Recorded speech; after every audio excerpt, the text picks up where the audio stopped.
अस्सलाम वालेकुम। नई सोच और नई खबर के साथ मैं हूं उमर खयाम। हमारे साथ आज शान साहब मौजूद हैं। बड़े दिन बाद जनाब आपने टाइम दिया। हमने दो तीन चीज़ों पर आज डिस्कस करनी है। ऑडियो लीक्स जिस पर लंबी चौड़ी प्रेस कॉन्फ्रेंस की वज़ीर-ए-आज़म पाकिस्तान ने, और भी उसमें सियासी अमूर आए। अमरीकी साइफर का एक बार फिर तस्करा हुआ कि जिस पर दोबारा वज़ीर-ए-आज़म ने कहा कि उस पर जो है वो उसकी तहकीकात करवाने की कोई ज़रूरत नहीं, कोई उस पर कमीशन नहीं बनाया जाएगा। इसके अलावा सेंट्रल लंदन में एक वाक़या पेश आया जिस पर मरियम औरंगज़ेब जो वहाँ गई हुई थी, तो उस पर कुछ वहाँ लोगों ने उनके खिलाफ नारेबाजी की, जिस पर वजारत दाखिला ने आज जो है वो एक्शन लिया है और उन लोगों के खिलाफ कार्रवाई का फैसला किया है। इसको कैसे देखते हैं? और वाइस चांसलर यानी कि जीसी यूनिवर्सिटी का जो मामला है, जो गुज़श्ता रोज़ इमरान खान साहब ने वहाँ पर तकरीर की, जो अभी तक बाज़ हलकों को बिलखसूस मरियम नवाज साहिबा को हज़म नहीं हो रहा, इन तमाम मामलों पर बात करें। सबसे पहले ऑडियो लीक्स। सर जी, वज़ीर-ए-आज़म साहब तहकीकात का कह रहे हैं, क्या इसको अब किस तरफ ये मामला जाता हुआ आप देख रहे हैं? इससे पहले दो बड़े मामला हैं, मैं उन पे बात करूंगा, आप भूल गए। उमर साहब, एक तो आप कैसे भूल सकते हैं कि बिलावल साहब दुनिया फतह कर रहे हैं। अच्छा, अमेरिका उन्होंने दरियाफ्त कर लिया है। ठीक है, आप ऐसे हल्का ना ले। 1 करोड़ डॉलर की मंजूरी भी हुई है। देखिए उनकी ये बड़ी कामयाबी, अगर कहें तो गलत नहीं होगा। हाँ, बहुत बड़ी कामयाबी हो। जो पहले 1 खरब लाया था वो किधर है? 130 अरब। वो जो पहले 130 अरब लाया था, जो 2 घंटे में इकट्ठा कर लिया था, वो तो इदानात, वो किधर गया? वो तो इदानात, वो आ जाएंगे ना। वो कब आएंगे? वक्तन फौक्तन वो कह रहे हैं इंतखाबात आएंगे या इंतखाबात के बाद आएंगे? आ रहे हैं ना। ये वो मेरे ख्याल है इंतखाबात का इंतजार कर रहे हैं। दूसरा है डार साहब आए। देखा है आपने डॉलर कैसे? लगता तो ये है कि शहबाज शरीफ की दुआ 2-4 दिनों में देखिए, गुज़श्ता 2 दिनों में 7 रुपए डॉलर कम हुआ है। आखिर कोई तो ऐसी कर्मनवाजी है ना डॉलर पे। पहले आप डॉलर उठा ले सारे और फिर फेंकना शुरू कर दे आप मार्केट पे और कहे वाह वाह कमाल कर दिया। अच्छा, वैसे सलाम है। ये लोग 6 महीना से कह रहे थे कि मिफ्ता इस्माइल बहुत जीनियस है, फलानी यूनिवर्सिटी से पढ़ा। पता नहीं, हमें तो उन यूनिवर्सिटियों के नाम ही नहीं आते जिनके ये बताते थे। शायद खाकान अब्बासी और काबू नहीं होते थे, समझते नहीं थे कि मिफ्ता ने तो डिफॉल्ट से बचा लिया। वो बेचारे बहुत फार्क नहीं, वो बेचारे कोकोमो उसने 3 किए, उस पर भी गालियां खाई, और बेचारे ने इन्हीं के कहने पर, मरियम नवाज के कहने पर, और मरियम उधर से एक तरफ से कहती है करो नहीं महंगा करो, और बाहर कहती है मिफ्ता ये फ्राडिया।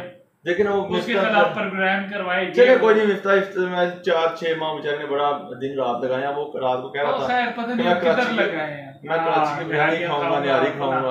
और ये बिलियनर्स के यही शौक है ना। अच्छा, क्या आया 2-4 महीने हुकूमत की, बेइज्जत हुए, निकल गया, निहारियां शहरियां खाई, पार्टी की, और बस।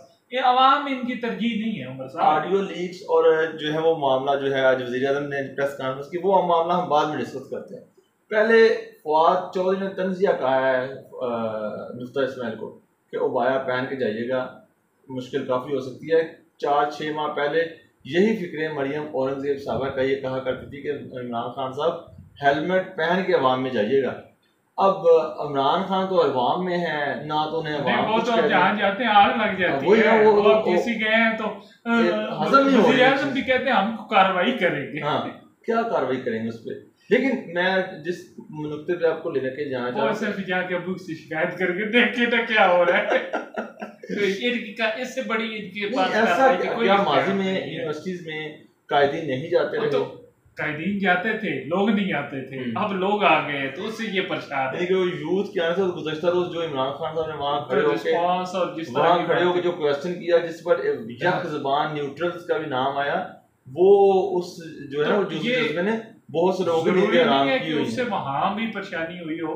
लेकिन उससे ये जो छोटे मोटे फैसिलिटेटर है मरीम नवाज जैसे, जो उधर प्रेस कॉन्फ्रेंस होते वो सुनते हैं, किसी का बीपर सुनते और कहते हैं अबू जी ये कर दो, और अबू जी को मान जाते हैं। अच्छा, और अबू जी जिन इधर हमारे बड़े बड़े इंटेलेक्चुअल्स कहते हैं खत्ते का सबसे तजर्बेकार सियासतदान है, वो बेटी कहती है ट्वीट कर दो, अब्बा जी कहते हैं लेट जाओ।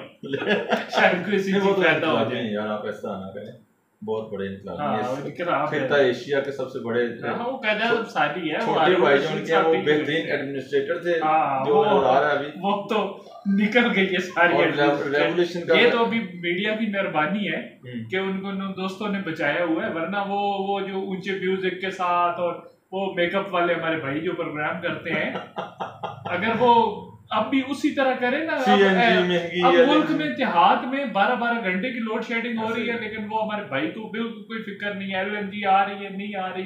अब यूरोप सोच रहा है कि सर्दियों में हमने कैसे डील करना है, इधर तो बात ही नहीं है, ये खरीदेगी ही नहीं, तो महंगाई तो होगी, दूसरा आएगी ही नहीं, चीज मिलेगी ही नहीं। लेकिन कोई नहीं, ये पाकिस्तान है, यहाँ सब चलता है, यहाँ पर बेस्ट एडमिनिस्ट्रेटर। अब डार साहब आ गए, देखिएगा वज़ीर-ए-आज़म ने कहा है ना कि आप दुआ मांगे 100 पे आ गए तो न्यारे हो जाएंगे। जिस तरह मैचेस, तो बस देखें सर जी एक बात है, वैसे हम मैचेस भी दुआओं से जीतते हैं, शायद दुआओं से जीतते हैं, उधर नसीम शाह और छक्के नहीं मार रहे उधर आप।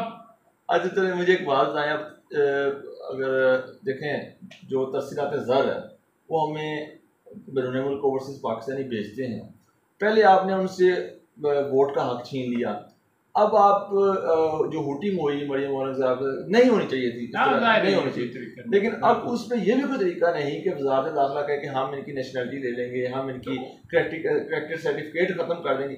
क्या इस तौर तरीके से ओवरसीज पाकिस्तानियों में मौजूदा हुकूमत के खिलाफ जो पहले ही नफरत है उसमें ज्यादा इजाफा नहीं होगा? ये कर सकते। पहली बात है इनकी जो साख है, जो इन्होंने कौन सा काम किया है, वज़ीर आज़म की आप कभी वो लिस्ट बनाए ना कि कितने लाना, तो ये कमीशन बनाना था, वज़ीर आज़म नहीं बनाना था ना साइफर पे। अब वो कहते हैं रूसी सदर हाथ के मिल गया है तो बस बात खत्म हो गई। तो ऐसे नहीं उमर साहब, ये करके देखे, ये जरा करे ना, ये कुछ करे सही। ये भी राणा साहब मुकर गए कि मैं नहीं करूंगा, तो ये कर ही नहीं सकते बेचारे में सराई। भाईजान हुकूमत के लिए कुछ साख होती है, इनकी कोई साख नहीं है।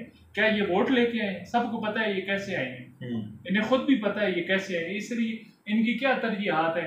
अभी थोड़ा मुश्किल वक्त है, जरदारी साहब बीमार हो, उन्हें पता लग गया है कि अब ऊपर से कोई मदद शदद नहीं है, खुद ही करना है। उन्होंने कहा मियां जी खुद ही निपटो, असी तो चले अस्पताल। वो पहले ही लोगों ने खबरें दे दी थी कि अस्पताल में कमरे शमरे साफ हो रहे, पता नहीं क्या होने लगा है। तो वो पता चला कि जरदारी साहब जो है ना, अल्लाह उन्हें सेहत दे। लेकिन अब ऑडियो लीक्स का ये जो मामला है, ये अब किस करवट बैठेगा? ये ऊँट जो अभी निकला हुआ है, इससे क्या पोलिटिकली फ़ायदा गेन कर सकेंगे इमरान खान साहब, और कितना डैमेज हो जाएगा आइंदा आने वाले दिनों में वज़ीर आज़म शहबाज शरीफ के लिए? देखें वज़ीर आज़म पर आप उनकी पिन को दाद देते हैं। उन्होंने आज क्या कहा है साफी को कि वहाँ तो कोई फेवर नहीं मांगी मरियम ने, से कोई गलत बात नहीं की, नहीं उन्होंने कहा कोई फेवर नहीं मांगी है। तो डॉक्टर तुकीर शाह जो है वो किसके सेक्रेटरी है, जरा ये बतानी पड़ेगी। तो फिर फेवर ही मांगी है, वो क्या मांगी है? लोगों के सेहत कार्ड बंद कर दो हैं, आपने कारोबार बढ़ा दो, तो फिर कहते हैं जी नहीं नहीं नहीं नहीं, ये तो शरीफ खानदान के बारे में जो इल्ज़ाम लगाता है इमरान खान, ये सच्चा है ना? फिर ये साबित कर रहे हैं ना कि ये इक़्तिदार में इसलिए आते हैं कि कारोबार बढ़ाएं, इक़्तिदार में इसलिए आते हैं कि मुकदमात ख़त्म हो। अब ये देखें ना, 9 मार्च 2018 से जो सेनेटर थे उन्हें 4 साल बाद हलफियात आ गए। देखें अब जो इलेक्शन की इमरान खान साहब बहुत ज़्यादा जोर दे रहे हैं कि फिर फोर इलेक्शन कराया जाए। एक ज़िमनी इलेक्शन अगले माह है, एक 17 मई को भी इलेक्शन हुआ जिसने तबाह कर दिया पाकिस्तान मुस्लिम लीग नून का बयानी और पाकिस्तान तहरीक इंसाफ की बयानी को, उसमें पजीराई मिली। अब देखने को मिल रहा है कि इस इलेक्शन में कोई ऐसी गहमा गहमी नज़र नहीं आ रही जो उस इलेक्शन में थी। 16 अक्टूबर को इलेक्शन है, वो एक तो इम्पैक्ट नहीं है उस तरह, वो एक तो इंतखाबात ज़्यादा थे 20 नशिस्तों में, जाहिर है उसकी वजह से इम्पैक्ट बहुत था, सबकी नज़रें थी।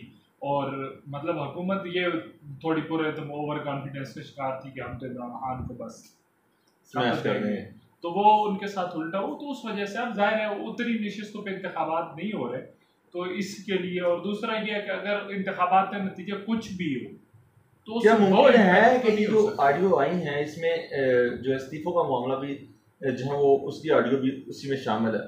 क्या अगर आइंदा आने वाले दिनों में पीटीआई इस मामले को सुप्रीम कोर्ट लेके जाती है और सुप्रीम कोर्ट इस पर स्टे भी दे सकती है? उनका देखिए ये जो इस मामले है ना, ये ऐसे नहीं है कि ये एक ऑडियो आने से और उसमें जाहिर पीटीआई अपने हिसाब से स्पिन कर रही है ना उसे, ये इस तरह है। सारा मामला तो ऐसे नहीं है, लेकिन जाहिर है कुछ ना कुछ है, मे बी समथिंग फिशी, अभी नहीं कहना चाहिए। लेकिन अगर कोई और ऑडियो आ जाती है जैसे वो इमरान साहब ने क्लेम किया है इलेक्शन कमीशन, हाँ अगर ऐसी आ जाती है तो फिर इमरान साहब ने किस बुनियाद पे वो क्लेम किया है? अब इमरान खान साहब की स्ट्रेटेजी आपको पता है वो यही है कि प्रेशर डाल दो कि अच्छा, उधर खबरें है ना कि वो तोशाखाना वाला फैसला आने वाला है, इसी हफ्ते तो वो इसलिए उससे प्रेशर आगे वो जो लिखने वाले हैं ना उनके भी थोड़े हाथ काम देंगे। मशहूर दिमाग की 2 रोज पहले सॉरी इमरान खान साहब ने की थी कि अगर साइफर पर तहकीकात होती हैं तो वो पार्लियामेंट में वो वापस मेरा ख्याल है वो उन्होंने कहीं और जवाब दिया था। अच्छा उन्होंने हुकूमत से बात नहीं की थी अच्छा क्योंकि वो आपको पता है ना इधर उधर से बार बार मशवरे दिए जाते हैं वो जाओ तुम पार्लियामेंट क्यों नहीं जाने। हाँ। उन्होंने कहा सुप्रीम पार्लियामेंट कोर्ट ने कहा बकायदा तो मशवरा मैं दिया। अब नहीं कहना चाहता था अच्छा, लेकिन वो तो उस पे उन्होंने कहा भाई नसीब पार्लियामेंट जाने तो उसी भी तो कुछ कर लो। तो गुज़श्ता रोज एक जो ताजर का बयान सामने आया कि बहुत जल्द आर्मी चीफ साहब शहबाज शरीफ को इमरान खान को 1 साल बनाएंगे और इलेक्शन की डेट अनाउंस करेंगे। अब सर्दी बहुत है तो शुमाली इलाके जा तो हम जाना नहीं चाहेंगे हाँ। क्योंकि रास्तों के भी मसाइल हैं अच्छा। तो इसलिए जो है ना कुछ नहीं हो रहा। सलाब की सूरत हाल है मुल्क में, जो भी कहें इस वक्त मुश्किलात का शिकार हैं। देखते हैं इलेक्शन कब होते हैं और ये जो गेमा गेमी अभी ऑडियो लीक्स के बाद शुरू होती है, अब इसका ऊँट किस करवट बैठता है आइंदा आने वाले दिनों में तमाम तर सूरत जो है खुलकर सामने आ जाएगी। हमें दीजिए इजाज़त, अल्लाह हाफ़िज़।